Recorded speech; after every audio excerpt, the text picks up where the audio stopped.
दुनिया की 60 से 80% आबादी को अपनी ज़िंदगी में किसी न किसी वक्त कमर दर्द का सामना करना पड़ता है और ये कमर दर्द ही है जिसकी वजह से लोगों को हॉस्पिटल या डॉक्टर के पास चक्कर लगाना पड़ते हैं।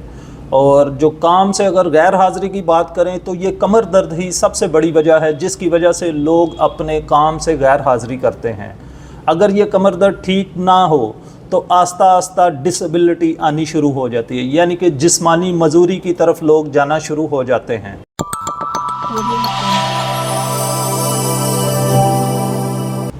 आज की वीडियो में हम डिस्कस करेंगे कमर दर्द क्या होता है, कैसे होता है और अगर ये हो जाए तो हमने इससे कैसे बचना है। इसलिए वीडियो को आप भी पूरा देखें और अपने दोस्त अहबाब को भी भेजें ताकि ज़्यादा से ज़्यादा लोगों का फ़ायदा हो सके। तो सबसे पहले हम बात कर लेते हैं कि कमर दर्द होता क्या है और कैसे होता है।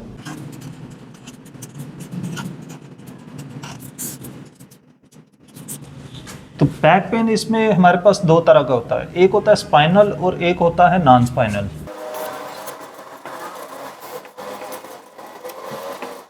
अब जैसे कि नाम से ही जाहिर है कि ये स्पाइनल है तो मीन के रीढ़ की हड्डी का,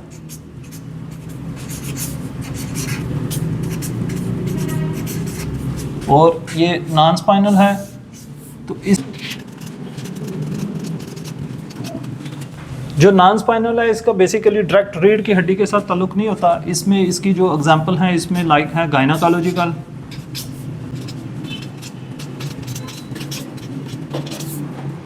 रीनल, हार्ट,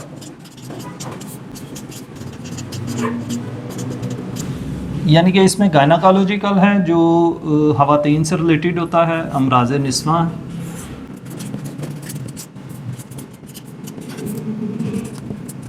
अब इसमें हमारे पास जो नॉन स्पाइनल की एग्जांपल है उसमें गायनाकोलॉजिकल है, खवातीन में जो ओवरीज होती हैं, जो फ्लोपियन ट्यूब्स होती हैं या बच्चादानी है, तो उसका अगर कोई भी प्रॉब्लम होगा तो खवातीन को वो जो कमर का लोअर हिस्सा होता है कमर के पीछे ये महसूस होता है।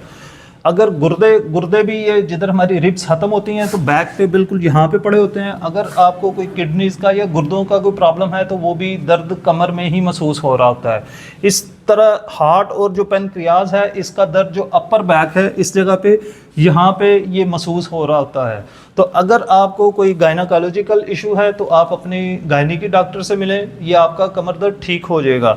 इसी तरह अगर गुर्दों का मसला है तो यूरोलॉजिस्ट से मिलें, और हार्ट का मसला है तो दिल के स्पेशलिस्ट से, और अगर पेनक्रियाटिक यानी कि पित्ते या लबलबे का कोई मसला है तो अपने मैदे जिगर के जो डॉक्टर है उससे मिलें। जब काज ख़त्म हो जाएगी तो ये कमर दर्द ख़त्म हो जाएगा, क्योंकि ये बेसिकली कमर से रिलेटेड है ही नहीं है। जिस्म में जो हमारे दूसरे जो बॉडी में अज़ा हैं उनका पेन बेसिकली रेफ़र होके हमें महसूस हो रहा होता है हमारी कमर दर्द के तौर पे। तो हम इसको कमर दर्द के तौर पे डील करते रहेंगे तो कभी भी ये ठीक नहीं होगा जब तक प्रॉब्लम सॉल्व नहीं होगी। अब हम आते हैं, दूसरा है हमारे पास स्पाइनल। ये हमारा जो मेन आज की जो वीडियो का टॉपिक है वो स्पाइनल है। इसमें हमारे पास दो तरह का होता है स्पाइनल में भी, एक हमारे पास मैकेनिकल है, दूसरा है इसमें हमारे पास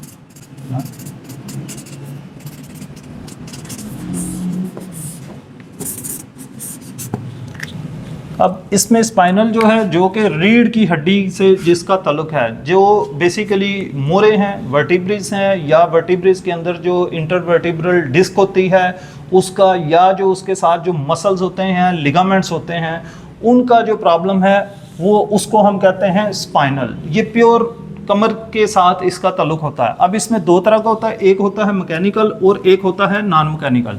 जो मैकेनिकल है मोस्ट कॉमन यही है, ये तकरीबन 90% लोगों को होता है, 90%। और ये जो मैकेनिकल पेन है ये एक्टिविटी से बढ़ता है।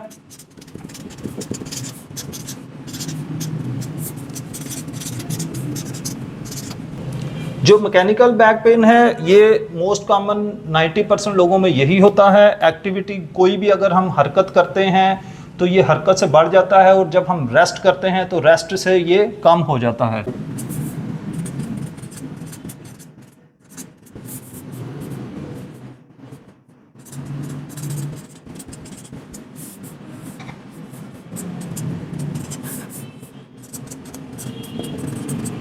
अब अब इसमें जो नॉन मैकेनिकल बैक पेन है उसकी रीज़न में कैंसर हो सकता है, फ्रैक्चर हो सकता है, कोई इन्फेक्शन किसी किस्म का लाइक जैसे आर्थराइटिस होता है, टीबी हो सकता है, मेटाबॉलिक प्रॉब्लम्स हो सकती हैं जैसे यूरिक एसिड वगैरह होता है।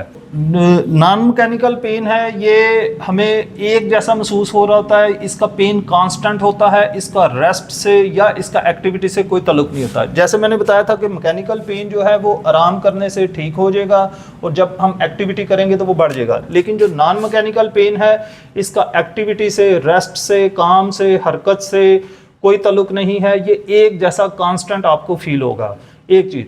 दूसरा, इसमें जो एज ग्रुप है उसकी हम बात कर लें तो ये आपको 20 साल से कम की उम्र में या 50 साल से ज़्यादा की उम्र में ये महसूस हो रहा होगा, और इसके साथ एकदम से अचानक पसीना आना, टेम्परेचर का होना, पेशाब या पहाने पे कंट्रोल का ना रहना, ये सारी इसकी साइन सिम्टम हैं। इसके अलावा अगर जो सैडल एनेस्थीसिया यानी कि जो टांगों के नीचे वाला हिस्सा है, ये हिस्सा अगर आपको सुन्न होना शुरू हो जाए, मसल वेस्टिंग होनी शुरू हो जाए, आपके लिए चलना मुश्किल हो जाए, एकदम से बॉडी लीन होनी शुरू हो जाए, या आप में इसमें बदहजमी की बहुत ज़्यादा साइन सिम्टम आती हैं, कभी मरीज़ बहुत ज़्यादा खाना शुरू हो जाता है और कभी बिल्कुल मरीज़ को भूख नहीं लगती, उसका मैदा, आंतें, जिगर, ये सारा निज़ाम उसका डिस्टर्ब होना शुरू हो जाता है, तो समझें कि ये आपको नॉन मैकेनिकल बैक पेन है। अगर तो आपको नॉन मैकेनिकल पेन की कोई भी साइन सिम्टम है तो समझें आपको कोई सीरियस पैथोलॉजी है, कोई सीरियस बीमारी है, तो फौरी आप अपने जो हेल्थ केयर प्रोफेशनल है, मेडिकल प्रोफेशनल से मिलें, इसका प्रॉपर आप डायग्नोज करवाएं, लैब इन्वेस्टिगेशन करवाएं, रेडियोलॉजिकल इन्वेस्टिगेशंस करवाएं और इसका आप फौरी से ट्रीटमेंट लें। अब बीइंग अ फिजियोथेरापिस्ट हमारा जो मेन फोकस होगा वो मैकेनिकल पे होगा, क्योंकि जैसे मैंने पहले भी आपको बताया है कि मैकेनिकल पेन ही 90% जो लोग हैं उनको मैकेनिकल पेन ही होता है, और ये हमारे अपने ह्यूमन एरर की वजह से होता है। अपनी हमारी जो रॉन्ग रूटीन है, अपने बैठने के, खड़े होने के, वज़न उठाने के, या जो भी हमारी डेली जो रूटीन में जो काम काज है, अगर हम उसमें अपनी बॉडी को प्रॉपर तरीके से यूज़ नहीं करेंगे तो फिर हमें मैकेनिकल बैक पेन स्टार्ट हो जाएगा। अब ये मैकेनिकल बैक पेन क्या होता है, कैसे होता है, क्यों होता है और इसको हमने कैसे ठीक करना है, इस पे हम एक पूरी अलग से वीडियो बनाएंगे, तो देखते रहिए मेरे यूट्यूब चैनल को। अपना और अपने प्यारों का ख्याल रखेगा। मेरा नाम है डॉक्टर एजाज अली। अल्लाह हाफिज़।